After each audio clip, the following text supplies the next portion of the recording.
ఇంకోటి వాళ్ళు కూడా ఇంకో కామెంట్ చేస్తున్నారు. ఈ షాప్స్ మేము పెట్టొద్దని మేము అంటున్నామా? ఎవరు కాంపిటీషన్ వాళ్ళు, ఎవరు డెవలప్మెంట్స్ వాళ్ళు. సో దీనికి మేమేమో అడ్డంకం చేయట్లేదు కదా, మీరు పెట్టుకున్నా మేము పెట్టుకున్న అభ్యంతరం ఏం చేయట్లేదు కదా అని కూడా క్వశ్చన్ చేస్తున్నారు.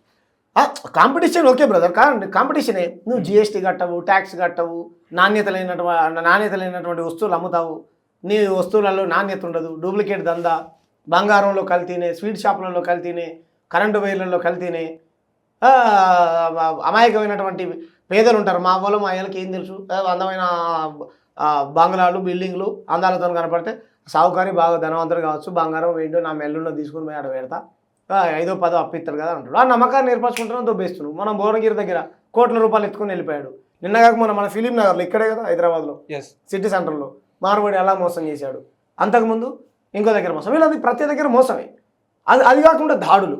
మొన్న మోండా మార్కెట్లో ఆ విషయాన్ని మనమే తెరపైకి తీసుకొని వచ్చాం. అంతకుముందు అత్తపూరు పిల్లర్ నెంబర్ 137 దగ్గర ఓ తెలంగాణ ఉద్యమకారిణి లక్ష్మి అనేటువంటి వాళ్ళ పిల్లల్ని సాయి చరణ్, వీళ్ళ ఒక్కటి కాదు బ్రదర్, చెప్పుకుంటూ పోతే టైం సరిపోద్ది తెలుసా.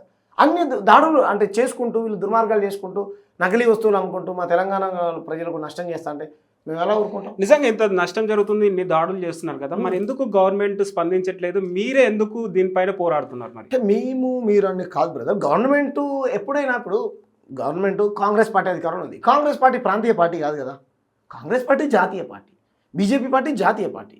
ఈ పార్టీలకు ధనవంతులు డబ్బులు ఇస్తారు. ఇప్పుడు సహజంగా ప్రజల్లో ఉండేది మాట్లాడుకో, డబ్బులు ఇవ్వడం వల్ల వాళ్ళు సైలెంట్గా ఉన్నారు అంతే కదా.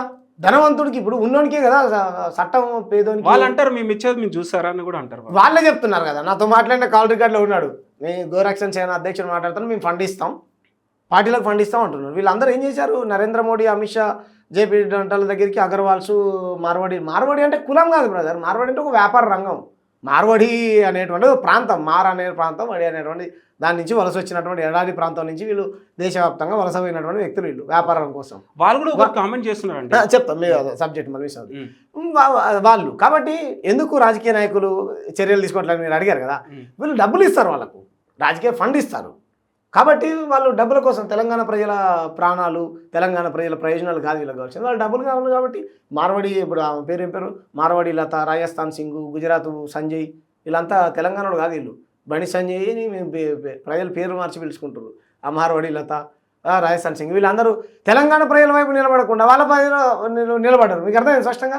నువ్వు తెలంగాణ మంత్రివా, గుజరాత్ మంత్రివా? నీకు తిప్పి కొడితే 75,000 ఉండరు, 1,00,000 మంది ఎంత ఉంటారు మార్వాడి, గుజరాత్, రాజస్థాన్లు.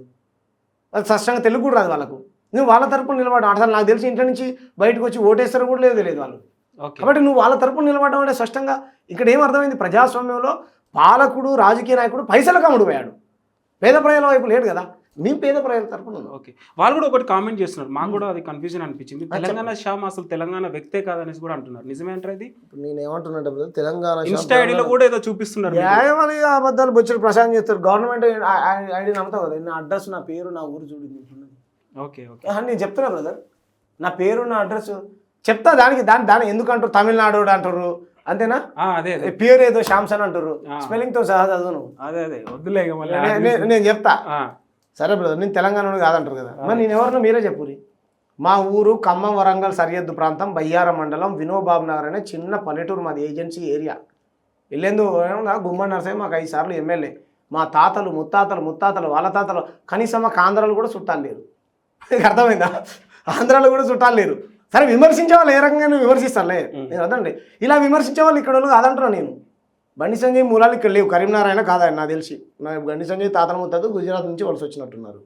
మా పేరు మార్వాడి లత, నాకు తెలిసి మార్వాడి లత కదా, మార్వాడి లత రాజస్థాన్ నుంచి వలస వచ్చినట్టుంది. బండి సంజయ్ సారీ మన ఆయన పేరు రాజసింగ్ అయితే ఇక్కడ కానే కాదు. మరి మీ మూలాలు ఎక్కడ? కనీసం మాకు మరి తమిళనాడులో చుట్టాలు ఉన్నాయి చెప్పారు. కనీసం చుట్టాలు కదా, నాకు తెలిసిన వాళ్ళు కూడా లేరు. ఇది సాధ్యం అంటారా మార్వాడీస్ని పంపించేయడం?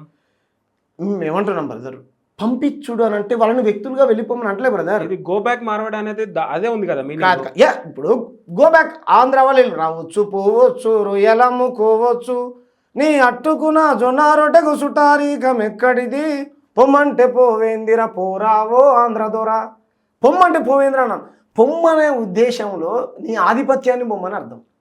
గుజరాత్ ఆధిపత్యాన్ని బొమ్మని, మార్వాడి ఆధిపత్యాన్ని బొమ్మని, గుజరాత్ కల్చర్ని బొమ్మని, మార్వాడి కల్చర్ని బొమ్మని, మార్వాడి పెట్టుబడిదారులను బొమ్మని, ఇది ఆధిపత్యాన్ని సహించదు కదా తెలంగాణ నేల. దీన్ని బొమ్మని వ్యక్తులుగా బొమ్మని కాదు, తట్టబుట్ట దొరుకొని మార్వాడి ఆయనను వెళ్ళిపో అనేది కాదు. ఎప్పుడైనా ఆ ఉద్యమం యొక్క దాని వెనకాల ఉన్నటువంటి దాన్ని లోతుగా అర్థం చేసుకోవాలి మనం. ఓకే, మనుషులుగా వెళ్ళిపోమని కాదు మా ఉద్దేశం. మార్వాడి వెల్కమ్ అని అంటారు కదా, వెల్కమ్ అంటే తీసుకొచ్చుకుని వాళ్ళ ఇంట్లో పెట్టుకోమనండి, మేము వద్దనంటలే. కానీ మా వ్యాపారంలో మీరు దూరకండి. ఓకే, ఫర్ ఎగ్జాంపుల్ 100 షాపులు ఉన్నాయి అనుకుంటుంది, దాంట్లో 80 దుకాణాలు తెలంగాణ ప్రజలే ఉండాలి. నువ్వు తెలంగాణ ముస్లింవా, తెలంగాణ హిందువా, తెలంగాణ క్రిస్టియన్వా, తెలంగాణ దళితుడువా, తెలంగాణ బ్రాహ్మణుడువా, రెడ్డివా, కమ్మవా, ముద్రాజువా, మాలవా, మాదిగా మాకు అనవసరం. నువ్వు తెలంగాణ వాడివా కాదా? మా తెలంగాణ బిడ్డలకు ప్రభుత్వమే కానీ ఇక్కడ ఉన్నటువంటి పాలకుడే కానీ 100 షాపులు ఉంటే దాంట్లో 80 నేను చెప్పినటువంటి క్యాస్ట్, మతం లేదు, కులం లేదు, మా ప్రాంతం వాళ్ళకు అవకాశాలు ఇవ్వాలి. ఇది మా డిమాండ్.